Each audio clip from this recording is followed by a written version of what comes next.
Welcome back, everybody. We are now in Lightning Talk Session F, Evidence-Based Practice and Assessment. For this session, we've got three different presenters. They're each going to speak for about 10 minutes, and then hopefully we'll have a little bit of time at the end. I hear somebody. Okay, I think we're good. All right, so our first presentation is called Overlap of Evidence-Based Practice and the Maker Movement from Jimmy Gonzalez-Vicker. So Jimmy, go ahead and take it away. All right, thank you. Hi, everybody. Let me share my screen really quickly. It wants to load. We just did this. It's still loading.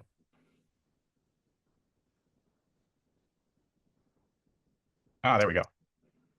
All right, can everybody see what I see? Looking good for me. All right, great. So hi, everybody. Like Emily said, my presentation is Overlap of Evidence-Based Practice and the Maker Movement, and I will explain both in just a second. So first, a little bit about me. So hi, I am relatively new in my position at the University of Illinois, Chicago. I currently work as the liaison to the College of Dentistry for the Library of the Health Sciences. I can truly say that I have learned more about dentistry and health sciences over the past year than I thought I would know in my lifetime. And it's a really great and fun position. And go. So first thing I want to discuss is evidence-based practice. I want to make sure we all have a very clear starting point. So coming into the job, I really did have an idea of what evidence-based practice was, how our professionals are trained in the healthcare system. Oh, I hear a buzzing sound. Does anyone else hear the buzzing sound? No, went away. About how our professionals are trained. So the three pillars of that include clinical expertise, patient values and preferences, and then the best available evidence. Now, there's a little bit of room there to include professional opinion and things like that. So that's where I think it can really kind of blossom into a clinical decision made by a professional opinion with someone who's had the experience and has done the research. In addition to dentistry on the UIC Medical Campus, so we're west of the Circle campus, we've got dentistry, nursing, and medicine. We also have applied health sciences and public health. And then we got the maker movement. So for the current research that I'm doing, I really am interested in understanding how information science can be further integrated into evidence-based practice. As we all have experienced, and we go through information crisis after information crisis in the past few weeks, I think it just really solidifies the idea of what type of things are needed. And one of those things being the subfield of the maker movement, and as a clear part of library and information science, that's where my interest stemmed. So, per literature review of the maker movement within evidence-based practice, there are a few things that became very clear. 3D printing is the most popular. I don't think that's very surprising. From things like tooth implants to accessibility tools to prosthetics, that's where the literature for that really lies. Most of my research was done through PubMed. Other things that are really popular that have less necessarily explanation how it is maker related, but is adjacent to what the maker movement is and what we do, would be prototyping and then biomedical visualization. And that can be the using 3D printing to create anatomical models to people who have an art background who end up drawing like hearts and other parts of the body for textbooks and things like that. And then something I thought that was more interesting that I found in including in explanations I've had with faculty is we're seeing a lot more of, non-traditional students ending up in the health sciences. For example, like artists who joined by medical visualization or go to medical school or dentistry school. And I think that really is helpful and interesting because you have people who have a completely different way of thinking than those who might just be within traditional biology or chemistry. And I think that's super cool. I'm always in for bringing more perspectives into what we do, into how people learn. So in terms of maker spaces in health sciences spaces and libraries, there are some medical centers and hospitals that do have a makerspace. Some of you may be familiar with Rush University. It has a hospital system. It's also in Chicago. It's just right down the street from where the Library of the Health Sciences is in Chicago. And even though that is the case, that is, I would say, particularly rare within the world of the health sciences fields that I've noticed. And most maker opportunities are still coming out of an academic library or a public library that's in the area, and for community engagement efforts, or however they really strategically approach that. So then, one of the questions I really had was, what skills from the maker movement can impact evidence-based practice, and then vice versa? How can they evidence-based practice impact the maker spaces? So for this reason, I created a survey earlier, actually the middle of last year, because we're in 2025. Time is not real, but I made it in summer of 2024. And then I primarily made it for people who are maker professionals and people who work in EBP, evidence-based practice. So I really wanted to know, what is their knowledge of each individual respective field? Do you have any experience learning about it? And what skills have you used that could be utilized in a different setting? So in that survey, a definition was provided to each person, and then a few questions followed. Some quick disclosure about the research. I'm currently in the process of putting it together, hopefully for publication. It was approved and reviewed by the University of Illinois IRB board in internal review. I have no identifying information from people who took the surveys, and only complete surveys were collected or were analyzed in the final analysis. And it was the survey was open for 1 month in November 2024.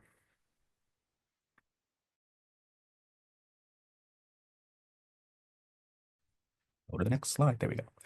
So I'm going to talk about some key findings. We can go. I will happily talk in depth about it if you would like to reach out or read it in the future. But for the time frame we have, I'm going to go through it a little bit quickly. But I have some of it laid out in that way. So specifically for maker professionals, hello, one and all maker professionals. For the people that responded, I had 90% of people saying that they were able to apply their previous skills or education to the makerspace that they work in. And I really think that's important to note, that a lot of the different experiences that people have, they can use in the makerspace, which I think is super cool because it's known as a multidisciplinary space for people, but that's also true for working professionals. And I think that's super cool. 56% answered no or I do not know if they had ever learned about EBP, which is a little bit lower than I thought. I thought a lot more people would not have learned about it because, truthfully, like I said, I had an idea of how our doctors and medical professionals and dentists were trained, but I really didn't have a solid idea of what really goes into that education.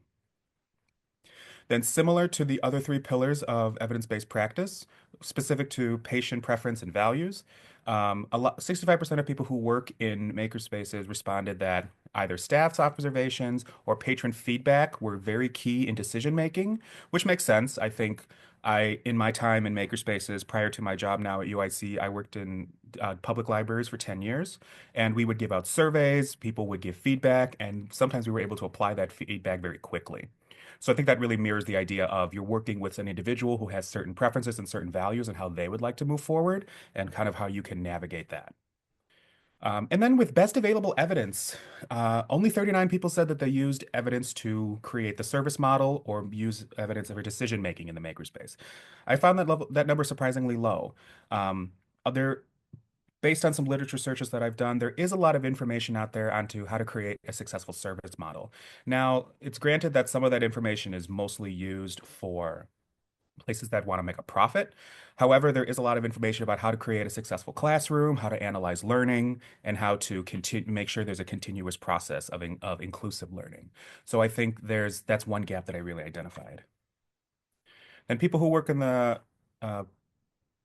EBP sector, a lot of them had noted that they had not learned about the maker movement before, and they had not had much of an opportunity to use any maker skills within their career. However, after giving a list of examples of things that are maker related, because I gave them the definition, but I also gave them a list of like 3D printing, sewing machines, embroidery, vinyl cutting, etc. I had a good amount of people say 3D printing was the most popular, which was not surprising, DIY and art, and vinyl cutting. I was really surprised sewing wasn't on there, because sewing is a fundamental skill that a lot of our professionals learn, or health science professionals learn for suture and wound healing. So I just thought that was interesting. But when I asked them if they thought the maker movement could be integrated into evidence-based practice, 70% said yes. So it's nice to know that there is a clear need for creativity and understanding that it could be included. And now there's just some framework that's needed to kind of create that. So in that paper, that's what I'll really be discussing. I think it's interesting that our research shows that, like, for example, 3D printing is really revolutionizing modern medicine, and that while that might be true, I don't necessarily think always people have the opportunity to use that, whether in through their education or even just learning about it in clinical applications.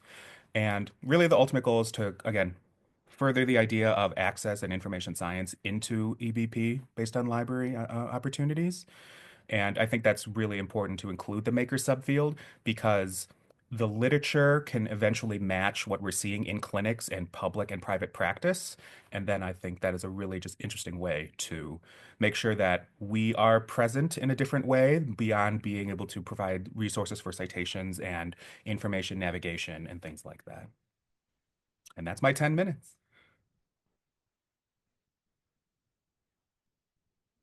Stop sharing. Wonderful. Thanks, Jimmy. Thank you. And Appreciate it. kudos on your bow tie and the watch Oh, behind you. thank you. Everything's laser cut. Oh, that's awesome. Of course, even better. Thank you. Thank you. Thank you. All right, so next we're going to move to our second presentation, which is titled Empowering What? Using an Evidence-Based Assessment Checklist to Ensure Makerspace Success. And our presenter's name is Shannon Crawford Barniskis. Shannon, over to you.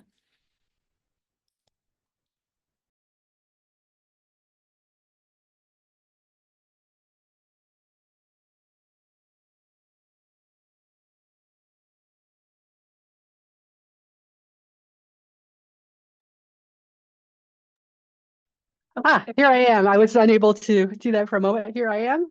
Thank you all. And thanks, Jimmy. That was an awesome segue into my discussion that I'm going to be talking about, where I'm focused in public libraries, maker spaces.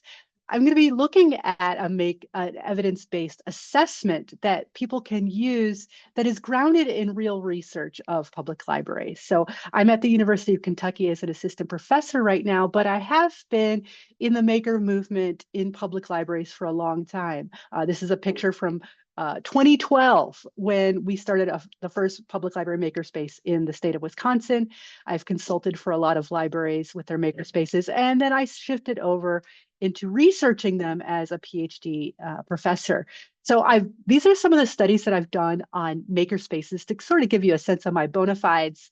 But I am currently working on a study with both Rebecca Teasdale, that's the last one on physical access, and also I'm looking at maker spaces that fail according to at least some people in a community, like things that have not gone well. Maybe people don't use it as much as expected, or there had to be a major shift in how things were done. If you have one of those maker spaces or you know of one, please contact me. That's just me advertising for further study. But right now, what I'm going to talk about is this concept of empowering and what that means in the context of public library maker spaces and how we can use this term to leverage what we're doing and assess it. So when I started in maker spaces, I ran into this word in literally every single article, and it's still in almost every article about public library maker spaces. Somebody will say, these spaces are empowering for our communities and our users. And it sounded so good. But as I looked at that word, I realized I didn't know what it meant exactly. It's not defined ever in the LIS literature. And I can say ever with some confidence. I haven't seen it defined in the makerspace literature other than in my work. So what is happening with this word? Let's break it down a little bit first. So first of all, when we're saying empowering, this is a verb. Something is happening. Somebody is doing something. What are they doing? And first of all, who is doing it? Somebody's putting power. They're empowering. Who is that? Is that libraries? Is that us? Where is the power coming from to begin with? And whoever has it, are they willing to withhold it or only give it to some people? Like, oh, you don't have any fines, you can have the power, but you've got fines, you cannot. That's an interesting question. And another interesting question is power to do what? There's about 100 ways to identify or define power. So what do we mean when we say power? And is that what our users are seeing? Do they know they have the power? And then the last question are the most interesting to me personally. How is this power happening? This is a gerund, this word. There is a process, an ing happening. What's packed inside that ing? What are the practices that are blocking or facilitating power when we say these places are empowering? Well, that's what I asked when all those studies, and this is what I'm found. First of all, empowerment I'm defining as the process by which libraries are supporting people's capability to achieve their goals. And those goals are defined by the individuals, not by the library. And we heard a little about this from Rebecca Teasdale in our opening remarks, that sometimes libraries will get focused on one goal, such as learning, which is a notable, laudable goal that many people share, but not everyone. So I want to step back from that goal and say, what are the goals that people have, and how are we ensuring that they are able to meet those? So I came up with this checklist, and this checklist is derived from mostly from the ethnographic work I did over 400 hours in 3 different libraries and 115 people, where they said, these are the things we need in a makerspace situation to be able to achieve our goals. And you can use this QR code and link directly to a copy of the Convivial Capabilities Checklist, or C3 as I call it. Or you can access it on my website, drscb.com, and you can find it on the Makerspace tab. But this is just a series of questions. The answers are supplied by your community members. This is user-centered evidence, the not library-centered. That said, I will tell you that libraries who have started using this checklist, both in and outside of makerspace situations, have found that just asking the questions, not even talking to the user, starts to shake things up and loosen up that surface design. So when Jimmy just recently said that 39% of the people in his study don't use research when decision making or doing a service model decision or developments, that's what this is for. So let's discuss how you might use it first, and then we'll go into what's inside of it. So the C3 is a series of questions, and you could use it all at once in one ginormous survey if you want. I do not recommend. There's too many moving parts here, and that survey would take somebody an hour or more to go through. I think repeated, brief, targeted surveys using Likert scales would be a really useful way to determine both what is important to people, but then also how well you're doing in supporting it. So Rebecca Teasdale talks about this in her work, about if you ask somebody how well you are supporting some particular goal that is not relevant to their needs, you're not going to get good data. It will be skewed. If you say, so how well are we doing with that 3D printing stuff? And this person has no interest in 3D printing, they'll be like, fine. Like, they don't care. It's not important. So don't ask them how you're doing if they don't care about how you're doing. That's something that you should know about. There's another way to do this, though. You could do this very informally, just talking to people, taking notes, maybe on a different theme or different capability each month or something like that. Or you could turn this into an almost program where you say, is it important for you to be able to share your expertise in the makerspace on a board and give people Post-it notes to answer both the question, but also to talk to each other across time and space in a sort of passive programming model. So there are lots of different ways you could use this list of questions, and any of the ways will hopefully be useful for you. Now I'm going to talk briefly, very briefly, about the different capabilities, because I only have a couple of minutes. So the first one is obvious. It's about access. Can you physically get into the space and intellectually understand how to use it? Social cultural rose to its own capability. I'll talk about that in a moment. But these are some of the questions, the many questions I ask in the C3 checklist. I want to highlight one of them. Are there inequities in the use of your space? So if you're looking at your library makerspace and you're only seeing white dudes in your space, you have an access issue. Even if anybody else is welcome in the space and you'll be happy to teach them, it's probably that social cultural access that's the problem. They don't understand what the space is for, why it's valuable to them, and how they could benefit from it, because that's what access is, the ability to benefit from something. So in this place, these kids, you can see the reflections, I hope, in the window on this image. There are about 50 kids waiting outside. They can't go inside that space because they don't have a parental permission form signed. The parents have to come into the library to sign that form, and they don't want to do that. Geographically, it's challenging when you're swinging through this library to pick up your kid after school. Those parents aren't coming in, so no one is in the makerspace. There is no access. But the more challenging access area to work with and to develop and ensure is this capability of understanding yourself and your needs in the context of the space and what it affords you. So this is what social cultural access is.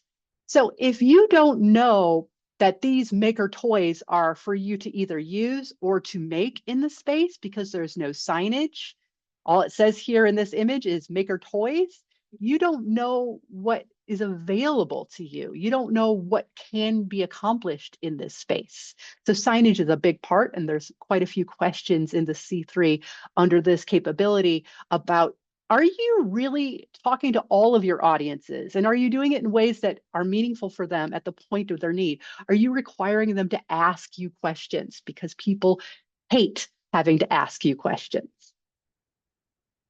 The capability of trust is foundational. If you don't trust people to use the soldering iron, then you won't give them a soldering iron. If the users don't trust you to allow them to make what they need to make in the space, they won't come. So it goes both ways. And there's questions on the C3 about how to both understand what your culture of trust is and how to build that culture of trust.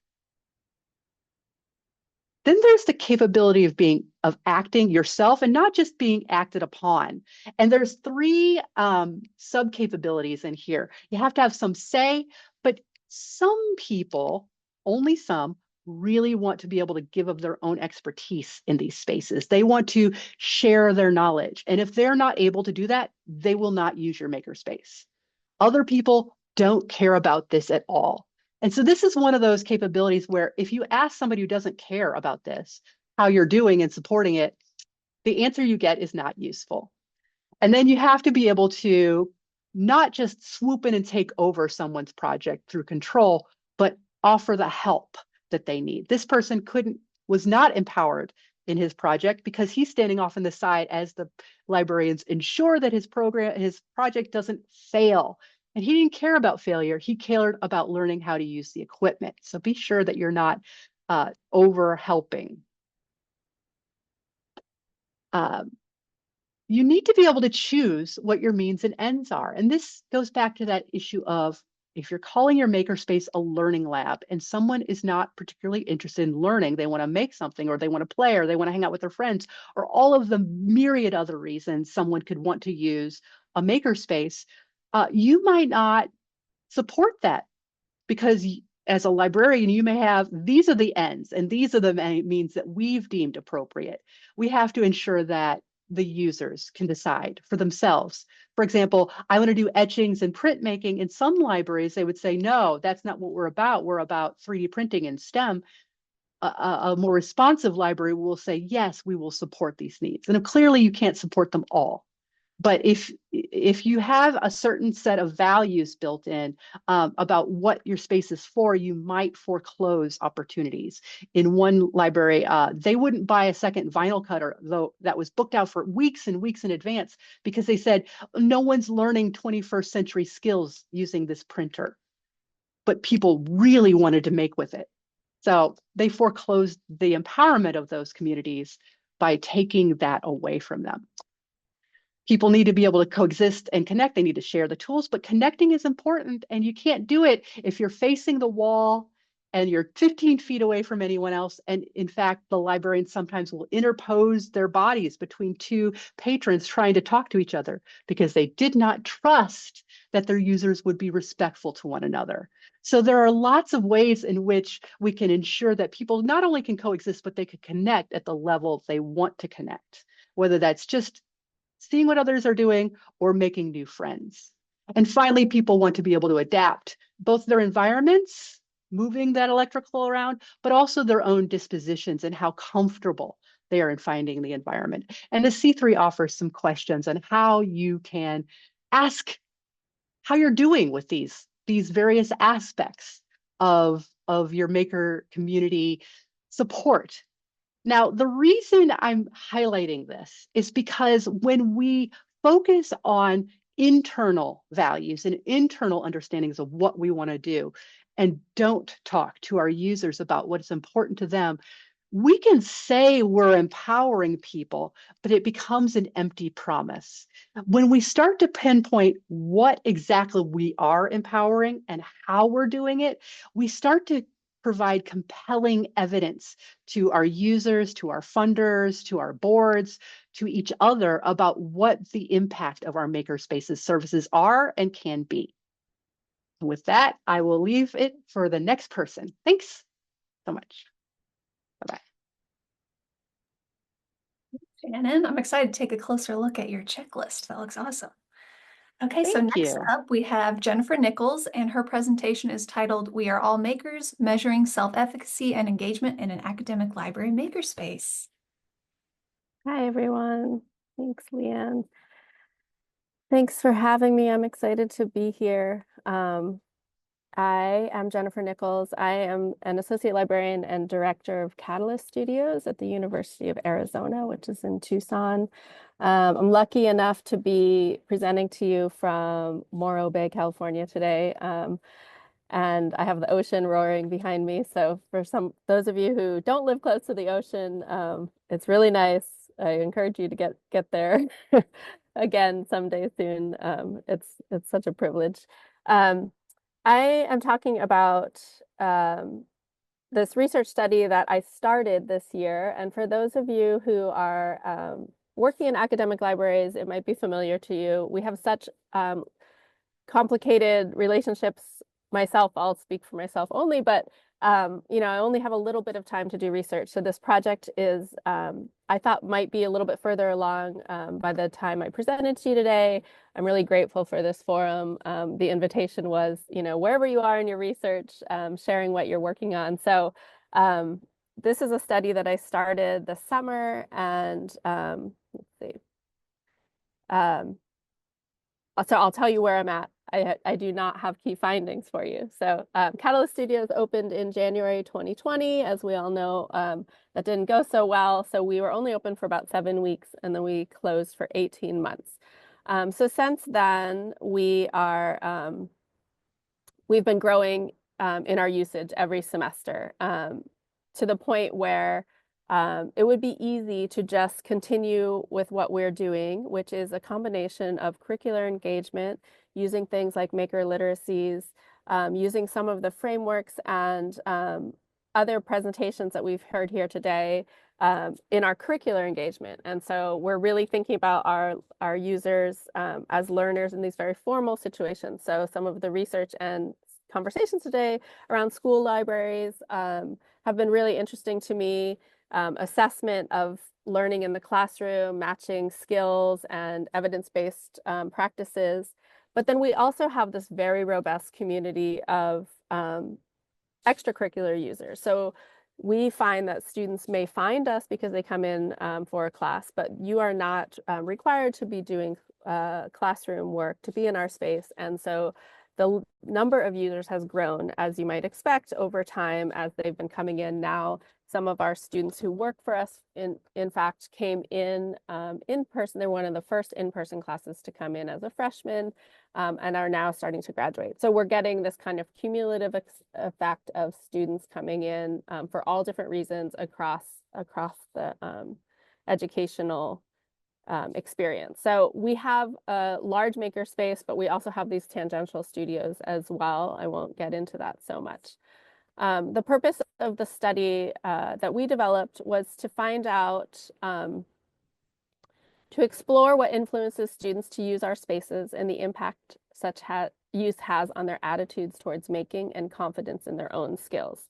So as I said before, we have all different kinds of users using our spaces, but we wanted to know, is learning happening really? What's making them come back? Not just I had to come in for a class, and then what is that effect on them? So here were our research questions. Who is using the studios? So last year, in the time frame that we chose our participants, we had a sign-in station where you had to enter your net ID by hand. So we know that the students who signed in, we have a certain participant pool of 2,307, but we have a very large threshold. So based on some of the research that Dr. Mello has done, and full disclosure, Dr. Mello was a part of our prototype space. She did her PhD at the University of Arizona, and she and I are close collaborators. But her research is reflected in a lot of what we have in Catalyst Studios. So we had this very large threshold to try to encourage people to come across that last year. And so a lot of people would walk right past that sign-in studio. So this participant pool of 2,307 students were those who stopped in at the registration station and signed in, and we were able to pull their demographic data based on those sign-ins. We had more than that come into the space for classes. We had more than that come into the space for tours. Also, we didn't include staff and faculty and community users in this number. Going back to the research questions, we wanted to understand the relationship between the students who are using the space and the demographics, and what level of involvement. So what we ask them things like what they do when they're in the space. And the rest of the questions are there, sorry. So from those initial survey participants, this was interesting to us, I think. But not, it doesn't say much, it just is just showing us how many students were coming into the space, but multiple visits, as you can see. So we weren't able to break down by class how many students came in multiple times, but I have a different set of data that's really tracking now because of our new sign-in station. How many times people are coming in and what equipment they're using. I don't really have time to get into that, but we did implement a new sign-in system that is allowing us to track usage much more accurately. This was interesting to us that we have 55% female users. This data is, we're pulling from the university data. So this is self-reported data in the university systems. So you'll see that they did not include non-binary students in the central data set. The race and ethnicity of users wasn't that surprising. We're a Hispanic serving institution. We do a lot of work with our cultural centers, encouraging them to come into our spaces. We also go do outreach to all of our cultural centers as well. And so here's the survey. So it was very, very simple. But what we did for those 2,300 students is we generated a unique link and sent that to them. So we were able to pull their demographic data, and then when they replied to the survey, we could anonymously match that, de-identified their answers. And then the last question we asked them was if they would participate in a 20-minute interview with me. And that was really the meat of what we're trying to get at, is having this other opportunity to ask them more questions. And we took this approach thinking people don't like to fill out surveys. We get very large incomplete rates if we ask them too many questions. So this is the approach we took. 76 survey responses, or 71 is about 3%. So it's acceptable, but I wasn't very happy with it. This is kind of interesting. I think if you look over to the far right, the virtual reality headset. So that was all female activity. The activity by gender was all female, which I thought was pretty interesting. And then in the interviews, what I did is I asked them a series of questions on the Likert scale, 1 to 5. And these were the questions that we asked them. So every interview, I did 6 interviews so far, included this first portion before we did a series of open-ended questions. So I wanted to understand their experience in the space and with the service. Notably, in this time frame, every student had been given $50 of credit every semester for that time frame of fall 23 to spring 24. And we changed that in the fall. So by the time I was interviewing people, I had reduced that to you get a one-time $50 credit. So everyone was reset in the fall of 24. So a lot of people in the interview talked about the influence of that on their making. Impact of engagement and catalyst on student skills and self-efficacy. So I listed all of these things and they talked about their ability. And this, I'm interested to code this data because really it depends on what the person was doing in this space. So some people come in as a group, they bring all their engineering group projects there, and so they're answering questions differently. Other people are very self-motivated, working on their own individual projects, teaching themselves new skills. They're very independent, and so the results of their questions were variable.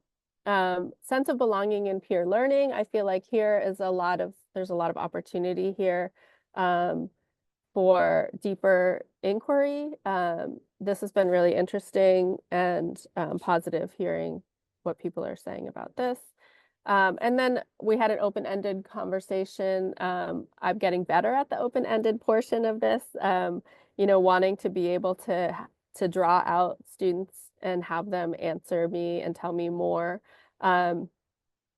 So after 6 interviews, felt like this isn't a big enough data set for what we're trying to accomplish. So we decided that we need more responses. So we've gone back for round 2 of IRB, which those of you who have to do that, it's not that fun. But really, we've decided to take all of the Likert questions and add them to the survey. And then we've asked to be able to put notice of the survey out far and wide to anyone who's used Catalyst, so they won't be matched to their demographics, and the survey participants will self-identify those demographics on their own. So we're hoping that this will yield a larger number of surveys and therefore a larger number of interviews. So that's why I don't have any key findings for you, but that's where we are in the research so far, and thank you for listening. Jen, and thanks to all of our presenters. So we just have a few minutes. If anybody wants to ask a question, feel free to throw it into the chat, or you can raise your hand and unmute yourself and ask away.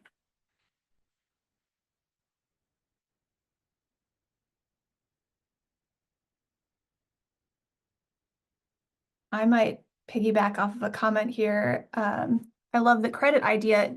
Jen, can you tell us a little more about that, how that works?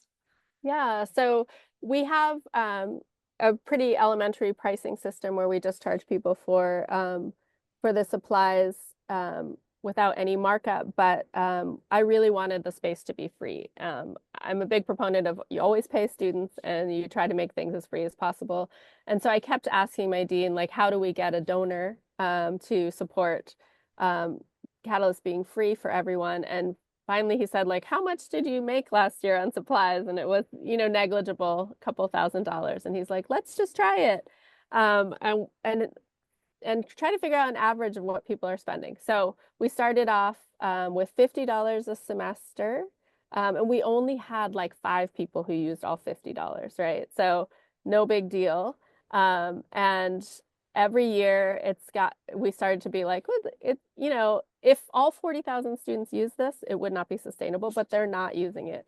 But as we've grown kind of exponentially, last summer, I started to do the math and realized like it's not going to be sustainable. So in the fall, I said, let's reset it to 50 to define our values, which are we want people to feel like they can try things and get over that hump of intimidation and any cost barriers. And so you're not going to try 3D printing if it's going to cost you $20 to try to print some figurine from your favorite anime.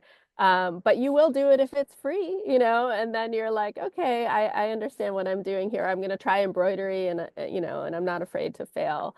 So we did that. We've gotten just a little bit of feedback for people who really it makes a big difference. And so we're trying to figure out what the most equitable way is to offer more credit. But last semester we gave away almost $9,000 worth of supplies. So, but that's not a direct correlation because we wouldn't have collected $9,000. People would not have paid $9,000 for those things. So I don't like to put it in those terms exactly, but there was a lot of money, I'll just say. So we're playing around with it, but right now, yes, everyone gets $50 of credit, and if they go from undergrad to graduate, we'll reset it for them one more time.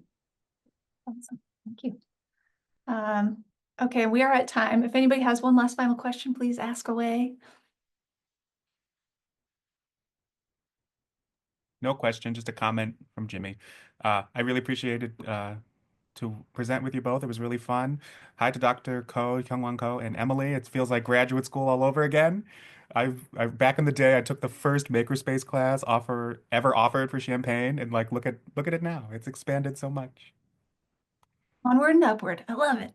Well, good news. The closing session is going to be an opportunity for all of us to talk a little bit more. So we're going to try to pull some takeaways from all of the sessions today, and then also have a little more room for discussion because I feel like we were just boom, boom, boom through all of these lightning talks, which were incredible. So please take a quick break and then join us in the closing session. And thanks again, everybody. We'll see you there.